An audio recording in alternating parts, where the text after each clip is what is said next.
like a ton of bricks. Doesn't matter, weak or strong. Take your time and do your tricks. All I do is sing along. Hi guys, welcome back to my YouTube channel.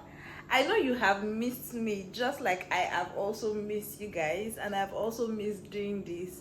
However, I'm here now. If you are seeing my beautiful face for the first time on this space, my name is Tolulope Olujobi, and on this space I talk about everything that has to do with God, who is love. I talk about relationships with human beings, with people around us, with things too. And also once in a while, when I have things up my sleeve, I bring you lifestyle content, right? So you're most welcome. So I've been away from this space for quite some time, translating to about a year. And this is like the second time, I'm doing a video like this saying, oh, I ran away, I'm back. But you guys should not get used to it. Please do not get used to it, because I'm here, right? I'm here. Why are you running? Why are you running? So today I'm going to be talking about why I was away from this space for a while, or the major reason that led me to being away from this space. So about a year, as at the date of shooting, today is October 25th, I think. So about a year ago, my husband and myself got into a very, very terrible accident. I'll be putting up some videos and pictures here for you guys to see. It was very bad, and we had just gone to Abeokuta. We were on our way back. We were driving. My husband was driving, and before you knew it, we found ourselves upside down in the vehicle. I mean, the vehicle had tumbled about 3 times and then landed upside down, and that happened in a space of almost, I believe, less than 2 minutes. It was so fast. And thinking about it now in retrospect, of course I've had to think about it a lot, and also not think about it too much.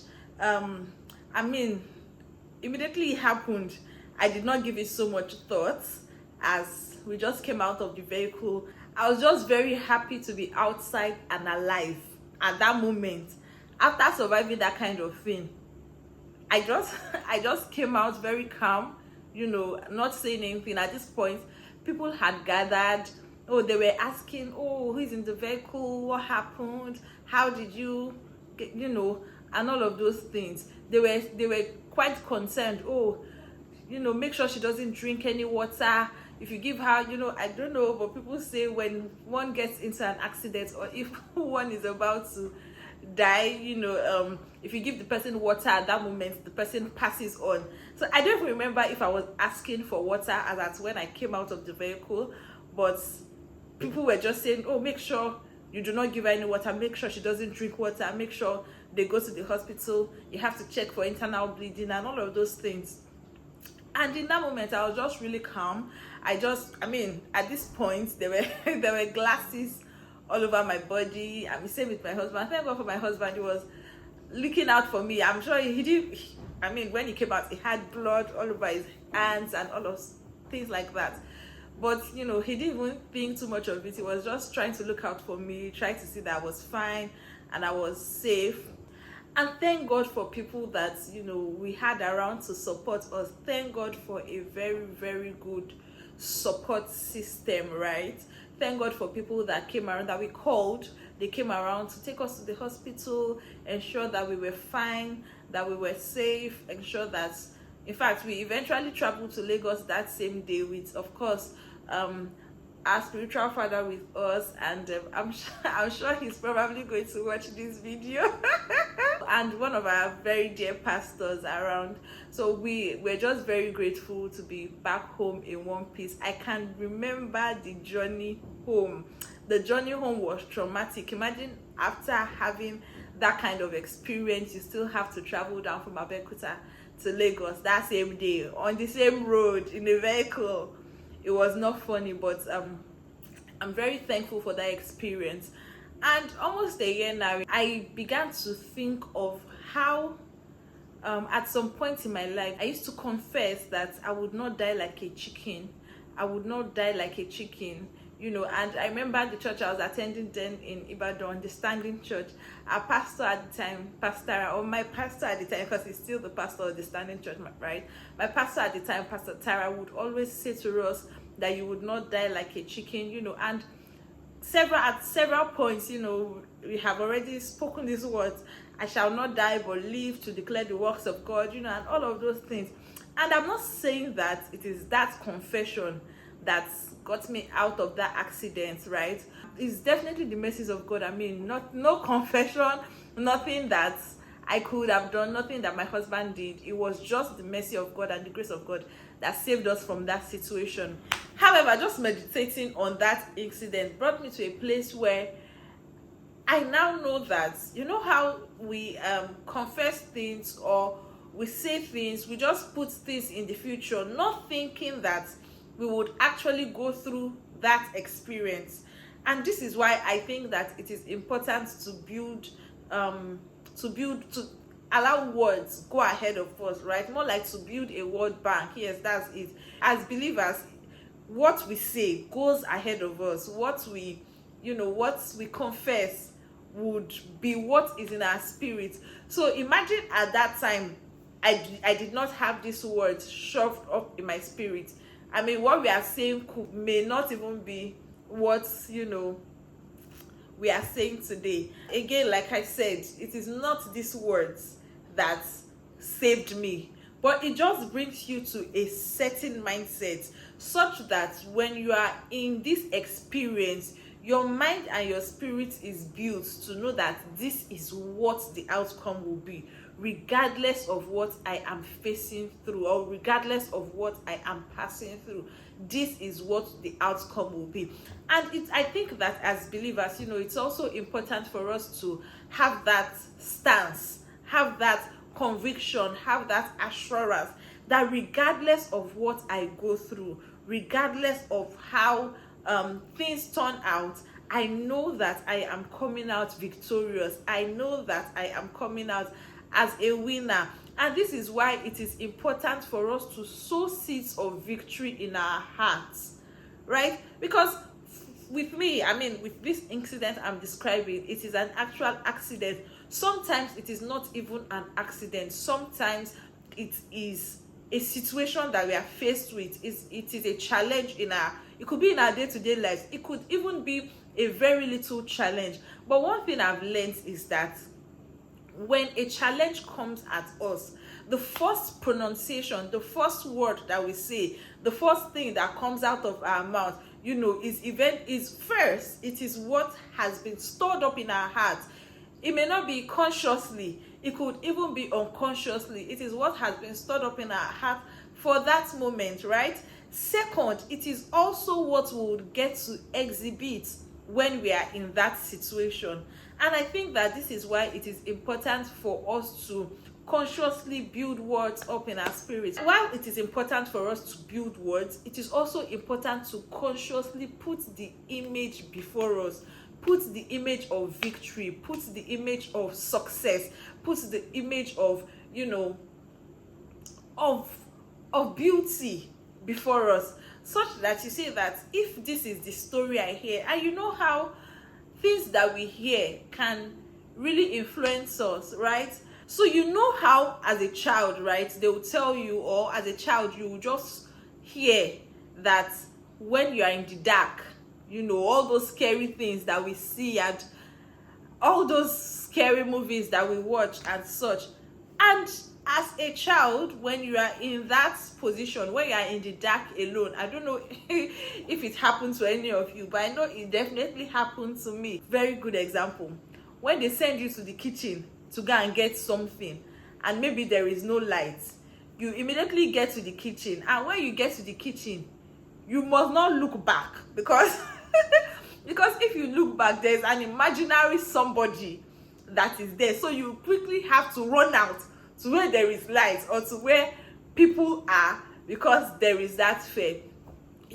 So we have a tendency to allow what we hear or what we have seen get to us, right? But it is important that we consciously put the image of victory before us. It is important that we consciously put the image of success before us. It's important that we consciously put the image of boldness, courage before us, so that when we eventually get to this situation, so that when these things eventually happen, we have a natural response of victory, a natural response of boldness, a natural response of courage to to address the issue. And this would not happen if we do not consciously watch what we say to ourselves or what we confess. And I know that it is very easy to to just say something, or jokingly, you just jokingly say, oh, this, you just jokingly say, this is what will happen, this is what will happen. But what I have learned is that the realm of the spirit does not know that what you are saying is a joke. The realm of the spirit doesn't know that you are playing. Your words have gone ahead of you, and it will bring forth fruits. Our words are as powerful as what makes us. And God, setting an example, made us to understand that your words can go forth and create.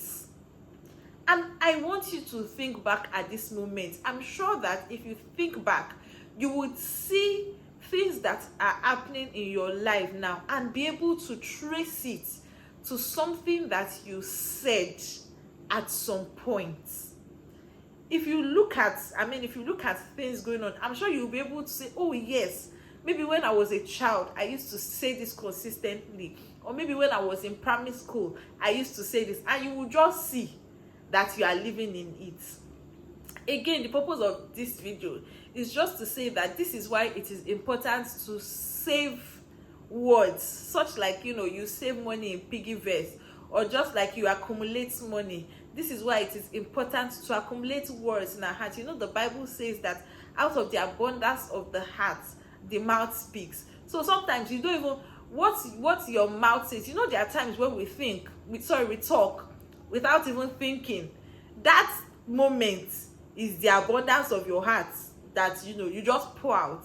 And even sometimes when we think before we talk, it is still the abundance of our hearts that we are pouring forth. So if you are able to channel your words, you channel your words towards your thoughts. Your thoughts would eventually align with your words, especially if you say it consistently, if you say it constantly. Okay, let me give you a vivid example, right? The scripture says that we have not received the spirit of fear, but we have received the spirit of love, of boldness, and of a sound mind. Now imagine, just like the example I gave before, imagine that after a while growing up, and this is something that I've practiced practically. I have practiced it and I have seen practical results, I can tell you for a fact. So imagine that I begin to say, oh, I do not have fear, I have boldness, I have a sound mind. I do not have fear, I have boldness, I have a sound mind. And I have this on my lips continuously. Initially, when I start, my thoughts are still thoughts of fear, right? But as I consistently say it, my thoughts align with what I am saying, such that I think that I have a sound mind. And when you say this thing for long, when you consistently confess it, when the situation comes before you, or when a situation presents itself, you do not even realize that, oh, I'm exhibiting sound mind, because it has so much gotten into you that you have forgotten that at some point you used to be fearful, right? So the point of this video, I know I said I'm bringing you guys gist about why I have been away, but it's also to encourage you today to send words ahead of you. It's also to encourage you to build a word bank, such that when you are faced with a situation, it is that word bank that you have built. It is those words that you have sent ahead of you that comes back to you. And so I after hope that accident, I had like some scars on my body. I'm going to put up the video here, some videos for us to see. And so I could not come back to YouTube at the time, even though I was going to come back, but my husband said, "Oh no, you're not going to appear. You're not going to appear before the public like this." So because of that, I stayed away for some time, and I think I just got comfortable staying away. But yes, I mean, I'm right before your face now, and it's good to be back here. I hope you have been blessed by this video. Thank you again for watching. Please, if you have not subscribed, don't forget to hit that button below and subscribe to this channel.